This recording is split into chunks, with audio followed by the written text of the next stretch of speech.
Estado de São Paulo decide antecipar calendário de vacinação anti-Covid para pessoas acima de 18 anos. Já a Prefeitura do Rio anunciou a etapa de imunização para pessoas a partir dos 50 anos. Brasil avança em campanha e chega perto da marca de 76 milhões de doses de vacinas contra o coronavírus aplicadas. Ex-secretário do Ministério da Saúde, Élcio Franco, presta depoimento à CPI da pandemia. Durante culto evangélico em Goiás, presidente Bolsonaro revela as dificuldades e a luta para ajudar o país neste momento difícil. Inflação acelera em maio e atinge o maior patamar para o mês em 25 anos.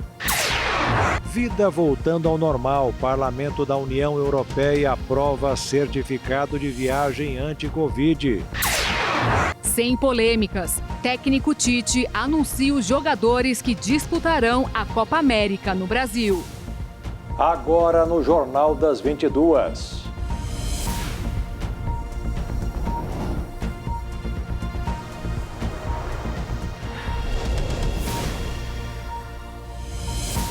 Olá, boa noite. Boa noite. O ex-secretário executivo do Ministério da Saúde, Élcio Franco, foi ouvido pela CPI da pandemia nesta quarta-feira. Os senadores também aprovaram novos requerimentos, entre eles do deputado federal e ex-ministro Osmar Terra. A médica infectologista Luana Araújo também voltará a depor. O depoimento de Élcio Franco, ex-secretário executivo do Ministério da Saúde durante a gestão de Eduardo Pazuello, tratou em grande parte da aquisição de insumos e negociação de compra de vacinas. O coronel da reserva esteve no cargo entre junho de 2020 e março de 2021 e era o segundo nome mais importante no Ministério da Saúde naquela época. Élcio Franco disse aos senadores que tratou da compra de vacinas com farmacêuticas e declarou que os estados receberam recursos para o combate à pandemia. Inclusive, afirmou que em janeiro, ápice da crise, o Amazonas recebeu verbas para a compra de oxigênio. O ex-secretário defendeu a modernização do sistema de transparência orçamentária, pois, segundo ele, o Ministério da Saúde não tem como rastrear como, de fato, os recursos estão sendo aplicados pelos estados e municípios. Sobre a compra de vacinas, Élcio Franco disse que muitas conversas foram realizadas, mas que barreiras legais foram impostas, pois a lei veta a compra de vacinas que não sejam aprovadas pela Anvisa. Além disso, havia muita incerteza sobre a eficácia de alguns produtos. O desenvolvimento da vacina, ele gera muitas incertezas. Então, este é um aspecto que permeou a negociação com todas as vacinas. Especificamente sobre a Coronavac, vacina desenvolvida pelo Instituto Butantan e responsável pela imunização de 56% dos brasileiros imunizados até agora, Élcio Franco disse que em nenhum momento houve paralisação de negociação, mas que após declarações do presidente da República, houve politização da vacina por parte do governo de São Paulo. As tratativas não pararam, senhor senador, e inclusive, nós continuamos cobrando do Butantan dados técnicos dos estudos clínicos. Inclusive, o Butantan demorava para nos reportar o que a gente estava solicitando. Explicou ainda que assim que houve segurança e espaço legal para a compra, o contrato foi celebrado. Com relação à aquisição das doses, a Lei 6.360, ela não permite a aquisição de medicamentos sem que haja aprovação pela Anvisa. Então, houve a necessidade de adequação do marco legal, além dessa necessidade de acompanhamento do desenvolvimento, que se materializou pela medida provisória 1126, editada em 6 de janeiro de 2021. Ato contínuo, foi celebrado o contrato com o Butantan, já no dia 7, um contrato de cerca de 2,5 bilhões de reais. O senhor sabe que a gente não pode celebrar um contrato desse com parecer jurídico e com todas as suas cláusulas em apenas 24 horas. Ele já vinha sendo discutido desde dezembro.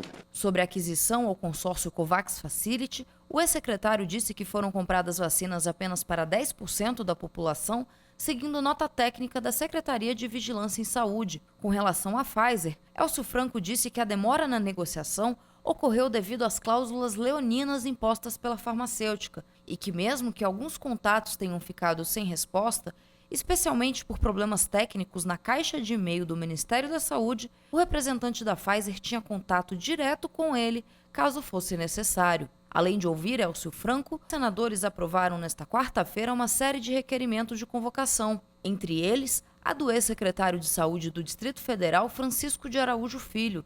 Também do desenvolvedor do aplicativo Tratikov e do deputado federal e ex-ministro Osmar Terra, além do secretário de Comunicação Institucional do governo federal. Os senadores aprovaram ainda uma acareação entre a médica Luana Araújo, que já falou à CPI da pandemia, e a coordenadora do Plano Nacional de Imunização, Franciele Fantinato. Nesta quinta-feira, Wilson Lima é o convocado da CPI da pandemia.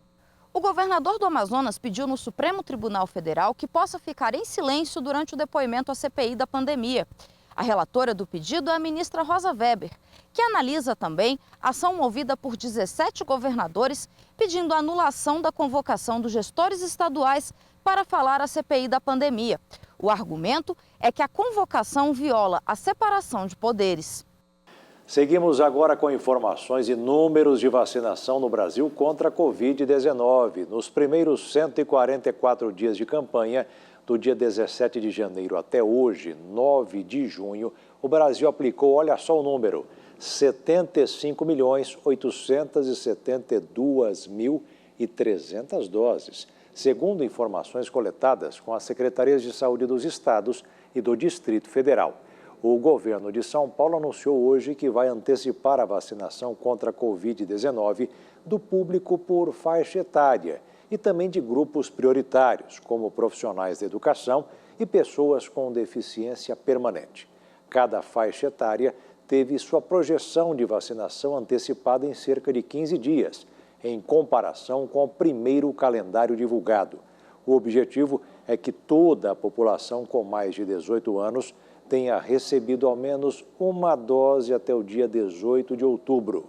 Já o prefeito do Rio de Janeiro, Eduardo Paes, anunciou hoje em seu Twitter que a cidade vai vacinar todos os moradores com mais de 50 anos até a próxima semana. Na publicação, Eduardo Paes parabenizou e agradeceu ao Ministério da Saúde, à Fiocruz e ao Instituto Butantan. O prefeito escreveu: "Aqui não paramos de agir para acelerar a vacinação. Vai aí a boa notícia. Semana que vem vamos vacinar todos com mais de 50 anos de idade. Inclusive eu na quinta, mãos dadas.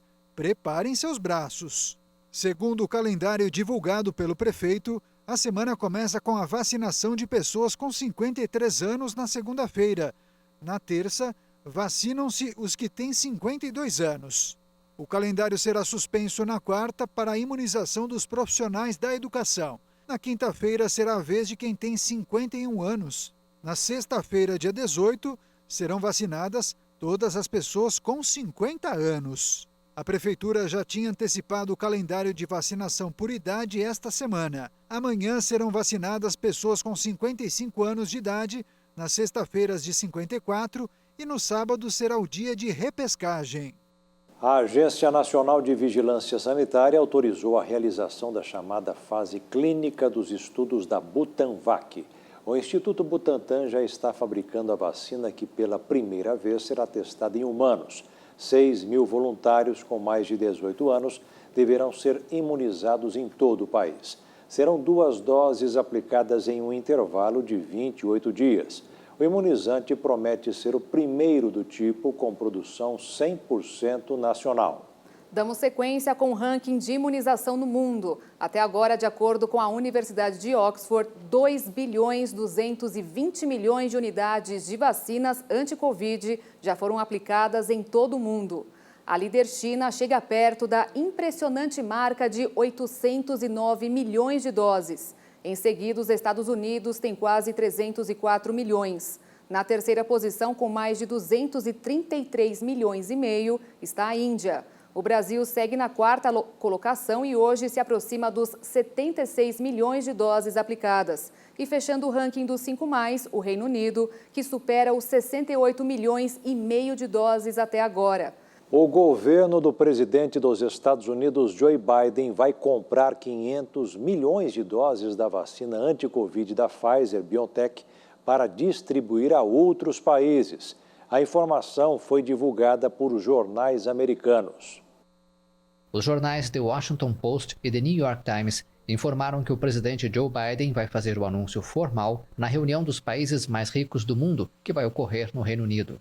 A medida chega em um momento em que os Estados Unidos enfrentam a pressão de fazer mais diante da escassez mundial de vacinas, depois que os países ricos compraram a maior parte dos primeiros insumos.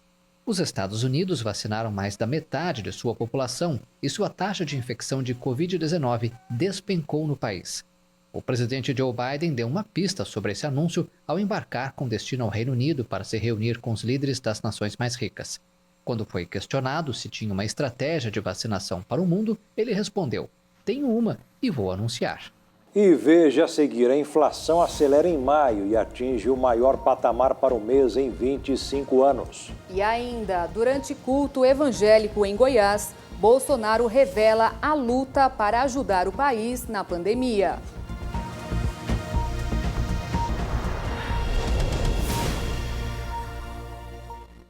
O presidente Jair Bolsonaro participou hoje de um culto evangélico em Anápolis, em Goiás. Durante seu discurso, falou sobre as dificuldades do caminho e a luta para ajudar o país a seguir em frente. O presidente lembrou como foi difícil chegar ao Palácio do Planalto. Além de um atentado que quase provocou a sua morte, disse que o pleito foi fraudado para haver segundo turno. Falou sobre as dificuldades de um presidente em primeiro mandato e dos problemas causados pela Covid na economia e na morte das pessoas, que seriam menores do que o que vem sendo divulgado, segundo ele. Bolsonaro fez questão de dar um recado que classificou de super importante a todos os brasileiros. De tudo isso que eu falei, o mais importante: somos um país de mais de 90% de cristãos. Essa fé nos mantém vivos, nos mantém esperançosos. Não queira a minha cadeira. Só uma coisa me conforta: que se eu não estivesse lá, estaria um poste no meu lugar, um poste vermelho. E daí, com toda certeza, estaríamos num caminho da Venezuela ou da nossa Argentina. Acredite em Deus, Ele nos salvou. Ele tem um propósito para cada um de nós. E nós, com fé, com vontade e dobrando os joelhos para eles, nós atingiremos o nosso objetivo, uma grande nação para todos nós.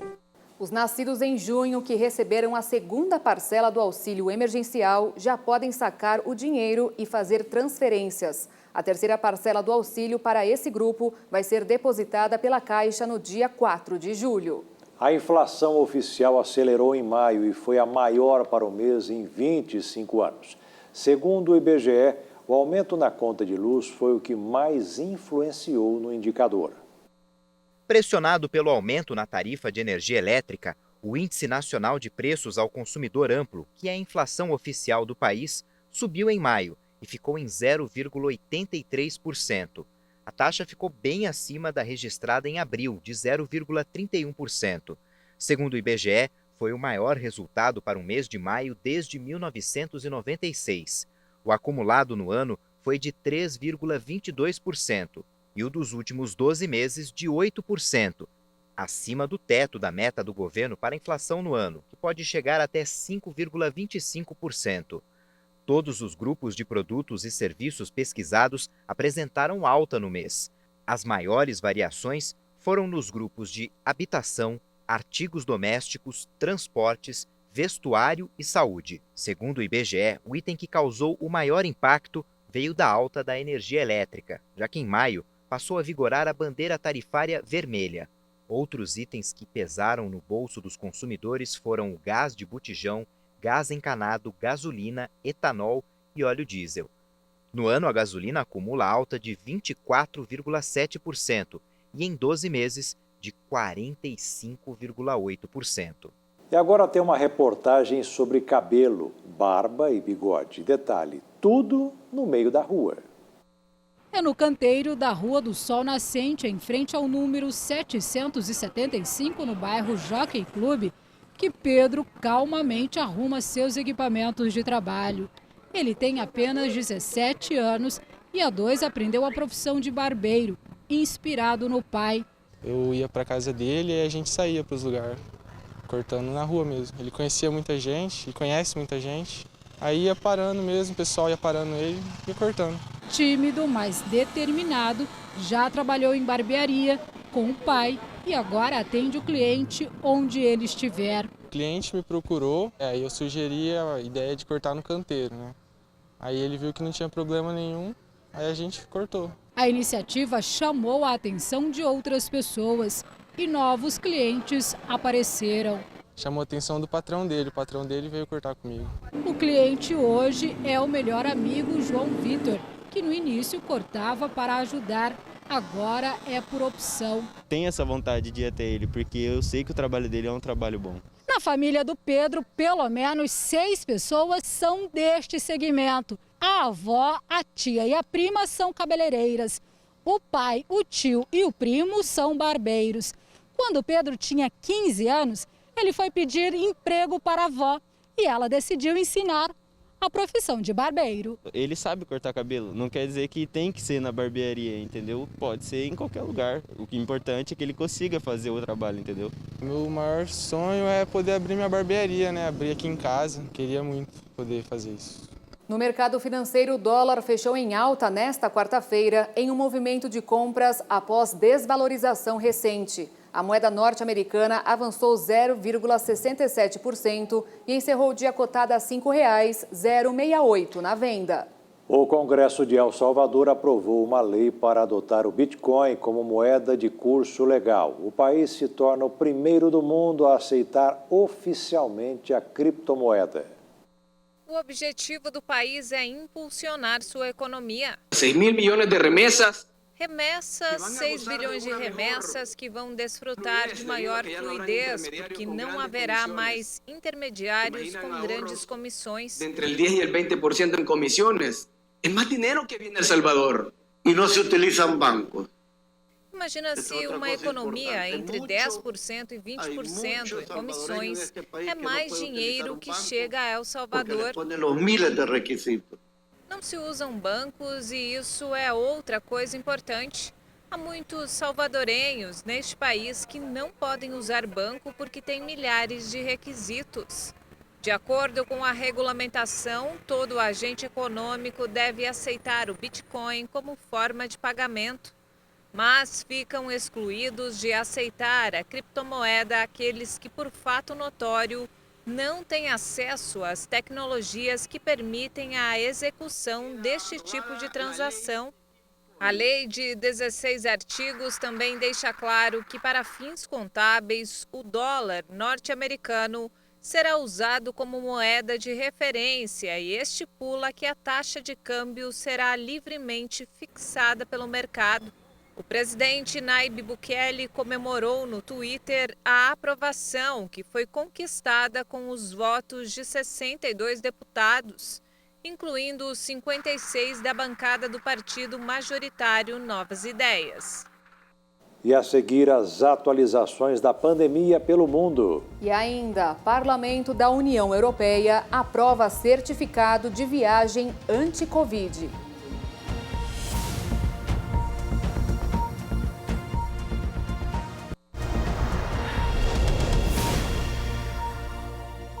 De acordo com o Ministério da Saúde, o Brasil registrou 2.723 mortes por Covid-19 nas últimas 24 horas e pouco mais de 85.700 novos casos no mesmo período. Os países afetados pela pandemia do coronavírus registram 174.243.152 pessoas contaminadas e 3.753.490 que não resistiram aos sintomas. Os Estados Unidos são o país com os maiores índices da Covid-19 no mundo e até esta quarta-feira somam 33.409.336 casos e um total de 598.707 mortes. A Índia, segunda nação mais afetada por contaminação, tem 29.089.069 pessoas contaminadas. O Brasil rompeu a barreira dos 17.122.000 pessoas que testaram positivo e registra 479.515 vítimas fatais. A França tem 5.787.113 casos registrados da doença. E a Turquia contabiliza 5.306.690 diagnósticos até o momento. Como forma de evitar novas quarentenas, países da União Europeia já podem adotar o certificado digital anti-Covid. Uma votação no parlamento garantiu nesta quarta-feira a aprovação final do projeto. Agora, espera-se que a medida facilite as viagens dentro da União Europeia, a depender dos estados colocarem a iniciativa em prática antes de 1º de julho. A votação de terça-feira terminou com o projeto aprovado por 546 votos a favor, 93 contrários e 51 abstenções. 3 documentos devem certificar que o portador foi plenamente vacinado contra a Covid-19, apresentou resultado negativo em um teste ou se tornou imune depois de ter sido infectado. Os certificados serão emitidos gratuitamente nos formatos digital ou em papel. A expectativa é que a regra permita evitar a imposição de novas quarentenas nos países de destino. O comissário europeu de Justiça, Didier Reynders, estimulou os países do bloco a emitir os certificados de maneira imediata para evitar problemas burocráticos com a chegada do verão no continente. Elefantes que vivem em uma reserva no sul da Índia foram testados para o coronavírus. A medida foi adotada após a morte de um leão asiático pelo vírus. A leoa de 9 anos de um zoológico em Chennai, no estado de Tamil Nadu, morreu no início de junho. O jornal The New Indian Express de Chennai informou na semana passada que o felino estava entre os 9 leões com teste positivo para o vírus, incluindo 2 que estavam em estado crítico. Amostras nasais foram coletadas dos elefantes e enviadas para um instituto indiano de pesquisa veterinária no estado de Uttar Pradesh. Os resultados devem sair em uma semana. Segundo os responsáveis pelo local, os testes são uma medida de precaução, já que os animais não apresentam sintomas. Cerca de 21 tigres em um zoológico no estado de Jharkhand foram submetidos a testes de coronavírus na semana passada. Depois que um tigre de 10 anos com febre morreu, um teste rápido deu negativo. Mas as autoridades disseram que estão aguardando os resultados de um teste RT-PCR.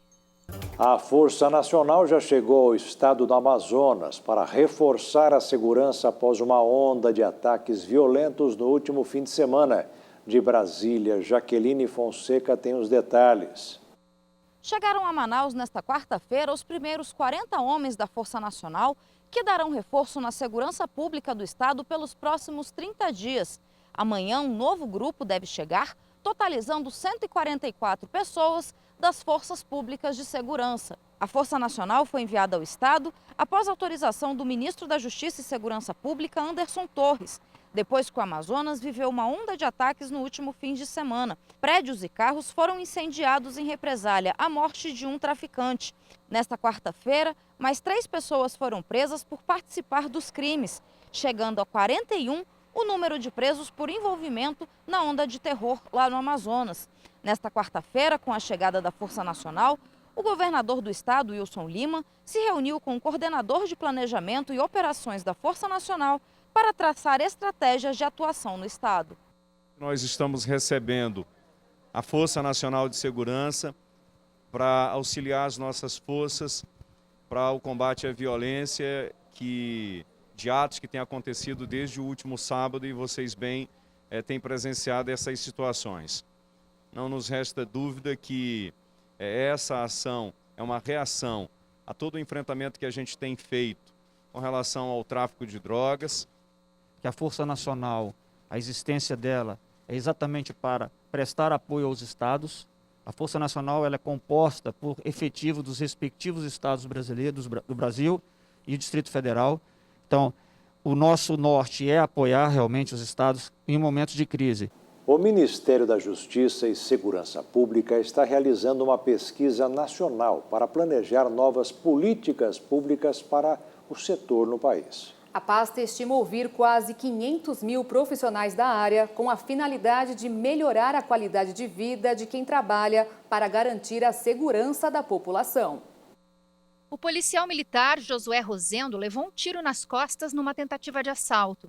Ele estava em um trabalho secundário, chamado de bico pelos policiais. É um serviço comum entre a categoria para complementar a renda salarial. A bala atingiu a coluna do agente, que ficou paraplégico. Nesse dia, eu cheguei lá no serviço, né? Era uma farmácia, né? E aí, o horário de fechar mais ou menos umas 20 horas, chegaram 2 meliantes, né? E me viram, provavelmente já me identificaram como segurança da farmácia e com informações que provavelmente eles tinham de que eu era policial militar, já chegaram me alvejando pelas costas. Não tive condições nenhuma de me defender, ou então de revidar, ou então de alguma posição ali que pudesse não ser atingido, né? E assim que fui baleado, já caí, percebi assim que já não tinha mais o movimento das pernas. E o evento foi assim, foi muito rápido, né? Foi muito rápido. Eles chegaram praticamente nem para assaltar, porque não levaram nada, vieram para me executar mesmo por conta da função, né? Uma profissão que envolve muitos riscos. Cada ocorrência oferece um perigo para quem trabalha para garantir a segurança da população. A gente sai de casa na certeza que você pode sair, mas como que você vai voltar, você não sabe. Você sabe que você pode voltar inteiro ou você pode nem voltar. Porque todo dia é uma luta, né, decorrente. Eu estava falando agora há pouco. Você trabalha sabendo que vai ter ocorrência, essa ocorrência nunca é igual a outra, e quando você chega na ocorrência, ela vai desenrolando no sentido que ela não para por ali. Quando você pensa que está tudo bem, pode acontecer coisas maiores, né? Então, todo dia é perigo. Uma pesquisa que está sendo realizada pelo Ministério da Justiça e Segurança Pública quer ouvir a categoria e avaliar a qualidade de vida desses profissionais no país. A intenção, segundo a pasta, é planejar políticas públicas que atendam integrantes do Sistema Único de Segurança Pública. Devem participar do estudo o Departamento Penitenciário Nacional, a Polícia Federal e a Polícia Rodoviária Federal, além de policiais militares, bombeiros e policiais civis, técnicos científicos e penais de todo o país. Quase 500 mil profissionais devem participar da pesquisa. Segundo o Ministério da Justiça, os dados coletados vão contribuir nas ações do Programa Nacional de Qualidade de Vida para profissionais de segurança pública e defesa social, reduzindo os riscos de morte e também ajudar na prevenção da saúde durante o exercício das funções. Os profissionais responderão à pesquisa por e-mail, de forma segura, sigilosa e individual. O secretário nacional de Segurança Pública, Carlos Paim, convidou os agentes a participarem da iniciativa. A pesquisa nacional sobre a valorização do profissional de segurança pública é uma demanda dos representantes institucionais do Provida. Seu objetivo, além de obter dados e fazer diagnósticos, deseja apresentar intervenções e indicadores visando a construção de uma política de valorização mais efetiva. Participe, é muito importante a sua opinião. De acordo com o Ministério da Justiça, é necessário conhecer as características e necessidades dos profissionais, que muitas vezes colocam a própria vida em risco para proteger a população. Tem que ter isso aí para entender o que o policial militar passa. Poxa, ele trabalha 12 horas na delegada ou na DGEM e depois trabalha 12 horas na polícia. E onde que ele vai ter o tempo dele cuidar do filho dele? Como é que ele vai ter o tempo de cuidar da família dele? Entendeu? Então ele trabalha mais 12 horas porque ele não tem um salário equivalente ao que ele merece, né? Se ele tivesse um salário bom, ele não precisaria fazer bico. E quando ele tem o bico, ele não tem o que é de melhor, é o tempo para a família. Então tem que ter alguém que entenda a vida de uma pessoa que por dentro daquela farda é um ser humano, é um pai de família, é uma mãe de família. E veja a seguir as novidades das Olimpíadas de Tóquio. E ainda, técnico Tite anuncia os jogadores que disputarão a Copa América no Brasil.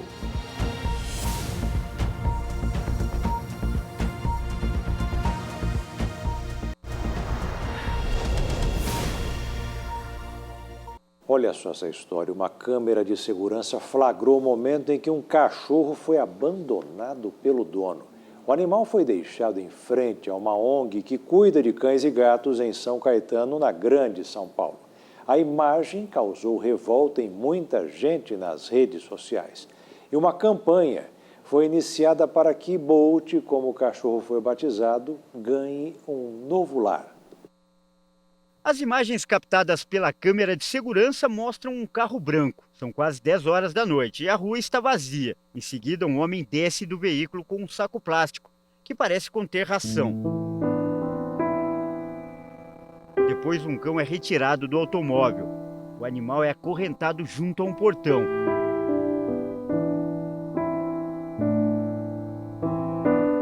E por fim, o homem entra no carro e vai embora. O cachorro fica lá, abandonado.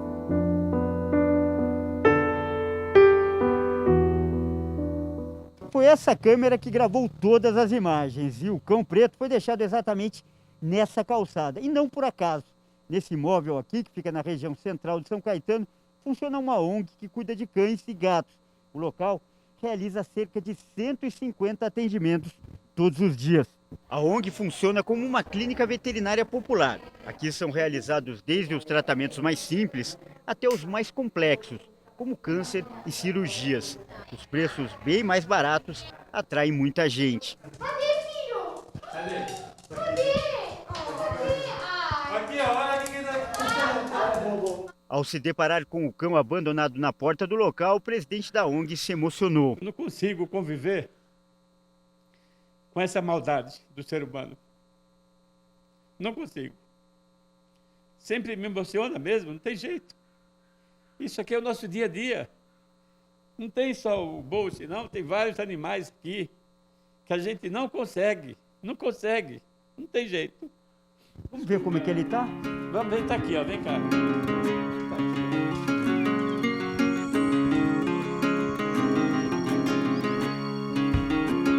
Olha aí, vou mostrar aqui o Bolt. Nossa, ele é grande, hein? Enorme, é enorme. Muito dócil. Dócil. Não sei como a pessoa tem coragem de abandonar um animal desse. Olha, é dócil demais. Ele me conheceu só aquele dia, conheceu você agora. Eu sou um estranho aqui. É estranho pra ele, mas aqui, ó. O animal é de porte grande, uma mistura de dog alemão e labrador. Muito bonito e dócil, ele ganhou o nome de Bolt. A história do cão foi postada na página da ONG em uma rede social e causou a revolta de muita gente. Uma pessoa que faz isso aí com um animal desse aí não merece respeito de ninguém, de nada, não merece. Então a gente tem que tomar as providências, sim. Não tem jeito, tem que tomar providência. A Lei 14.064 é do ano passado, de 2020. Essa lei ela foi alterada para aumentar a pena. Hoje é de 2 a 5 anos de reclusão. Então, tudo daqui para frente, que depois dessa lei que acontece, a gente toma as providências jurídicas mesmo. Nós temos um jurídico nosso na ONG, uma pessoa que é colaborador, né, que faz esse trabalho para a gente. Infelizmente, a pessoa vai ter que responder por isso. Sistemas de monitoramento dos radares da cidade, eles estão ligados no sistema Detecta, que é aquele sistema da polícia estadual, da polícia militar. Então, eles conseguem, simplesmente com uma imagem do carro, localizar todo o trajeto e colocar o agente no local do crime. Então, fazer isso intencionalmente caracteriza, sim, ele pode responder, sim, por maus tratos animais e pela própria lei a 6905 e tipificado no artigo 32 e ainda com agravamento de 3 a 5 anos, conforme colocado na última modificação desse artigo. Como a ONG não conta com um canil adequado, esse espaço foi improvisado para ele ficar por enquanto. Uma campanha já foi iniciada na internet para que o Bolt ganhe um novo lar. Bolt está aqui, está aqui. Quem quiser o Bolt é só vir na ONG que vai estar à disposição.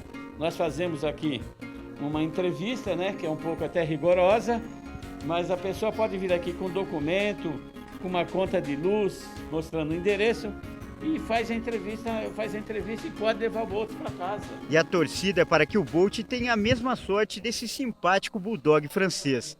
Aos 11 anos de idade, a saúde dele requer cuidados especiais, mas a dona não mede esforços para que o cãozinho fique bem. Afinal, segundo ela, não se trata apenas de um animal de estimação, mas de um membro da família.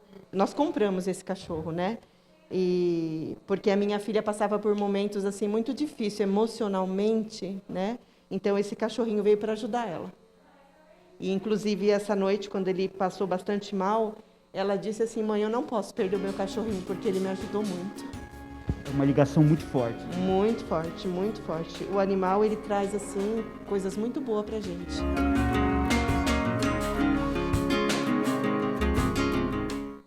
E depois de tanta reflexão com o Bolt, vamos para outra reflexão, vamos para o ambiente espiritual.